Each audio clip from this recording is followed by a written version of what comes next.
काई फेन बुदबुदा हो तो जल का स्वाद या जल की निर्मलता अनुभव में नहीं आती।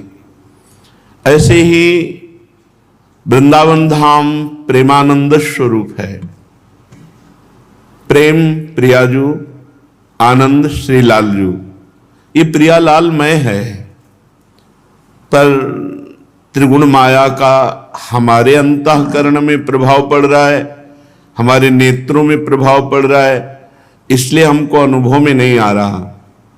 जैसे विवेकवान पुरुष अपनी प्यास बुझाने के लिए हाथों से पहले शेवार हटा दे, फेन बुदबुदा हटा दे, तो निर्मल स्वादयुक्त जल है वो पान कर सकता है। ऐसे ही विवेकवान पुरुष श्रीधाम वृंदावन में रहते हुए प्रपंच की वार्ता न करना, किसी की निंदा स्तुति न करना, एकमात्र अपने आराध्य देव में ही समय व्यतीत करना, ये मानो फेन बुदबुदा सेवार हटा देना है। फिर तो निर्मल प्रेमानंद, बड़ा सुस्वादु जल जो हमें जन्म जन्म की आनंद प्यास भटकाती घूम रही थी भोगों में, उसकी तृप्ति हो जाएगी। विश्वास कीजिए, प्रगट वृंदावन धाम ही चिदानंद वृंदावन धाम है। हमारे अंतःकरण में माया का प्रभाव है, वो हट जाए तो इसी वृंदावन धाम में प्रिया प्रीतम खेल रहे हैं। प्रियाजू के चरणों की जो दास्य भक्ति है प्रियालाल के, इससे बढ़कर कोई सुख नहीं है। श्रीपाद प्रबोधानंद जी महाराज जो मोक्ष सुख ब्रह्मानंद है उसको देने वाले महापुरुष हैं। जब वृंदावन के रसिकों की कृपा से इस रस का परिचय मिला तो ऐसे शब्दों से मोक्ष सुख को जो मोक्षाभिलाषी हो बर्दाश्त नहीं कर पाएंगे, कह रहे थुतकी कृत्य। ऐसा श्रीपाद प्रबोधानंद जी महाराज, हमें वो अवसर मिला है कि हम सर्वोपरि नित्य विहार रस प्रिया प्रीतम के प्रेम रस में डूबे। इसलिए प्रार्थना है, मन की दौड़ भाग मिटाइए। आप न स्त्री हैं न पुरुष हैं, शरीर का नाटक कुछ वर्षों के लिए है, वो भी पता नहीं कैसी दुर्गति से शरीर छूटेगा, पता नहीं कौन कौन से दुख आएंगे शरीर में। उसके पहले ही जैसे आग लगने के पहले पानी की व्यवस्था कर ले तो तत्काल बुझाने में हम सफल हो सकते हैं, ऐसे ही मृत्यु आग लगाएगी, उसके पहले हम हरिनाम, राधा नाम, कृष्ण नाम, भगवान नाम रूपी इतना शीतल जल एकत्रित कर ले कि वो आग हमको जला ना पावे।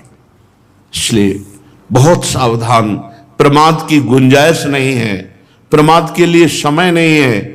पता नहीं किस समय कौन सा रोग प्रकाशित हो जाए।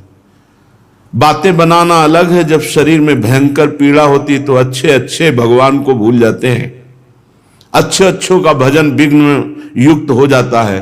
वो तो जो सिद्ध पुरुष हैं जिनका परिपक्व भजन हो चुका है उनमें कोई फर्क नहीं। तो जैसे धड़कन नहीं रोकी जा सकती ऐसे भजन नहीं रुक सकता। पर जब तक वो स्थिति नहीं है तब तक तो बहुत सावधानी की जरूरत है। श्रीपाद प्रबोधानंद जी महाराज कह रहे हैं, प्राप्ता शेषः प्राकृतो आप्रकार भोगः प्राप्ता मुक्तयो वा समस्ताः प्राप्ता भक्तिं वैष्णवीं वा ततः किं क्वास्ते राधा दास्य सौख्यानिमापि। मृत्युलोक के भोग मिल जाए या स्वर्गलोक के या ब्रह्मलोक के, तृप्ति तो नहीं होनी, किसी की नहीं होनी। श्रीपाद प्रबोधानंद जी महाराज कह रहे, प्राप्ताशेषः, अशेषा माने समस्त, समस्त भोग प्राप्त हो जाए लोक और परलोक के भी, तो भी तृप्ति नहीं होने वाली, क्योंकि ये मायाकृत है। थोड़ी देर ऐसा लगेगा कि शांति प्राप्त हो गई, फिर वही कामना, फिर वही भोग तृष्णा, फिर वही भोगों का भोगने का प्रयास। ये शांत नहीं हो सकता। इस लोक के तो बहुत गंदे भोग हैं, मृत्यु लोक के। ये मर्त्य लोक है, इसे भौम नरक कहते हैं, पृथ्वी का नरक। आप दिव्य दृष्टि तो है नहीं कि आपको दिखा सकें, आप देख सकें। स्वर्ग ऐसा सुखद है कि आप मूर्छित हो जाएं वहां के सुख देख के।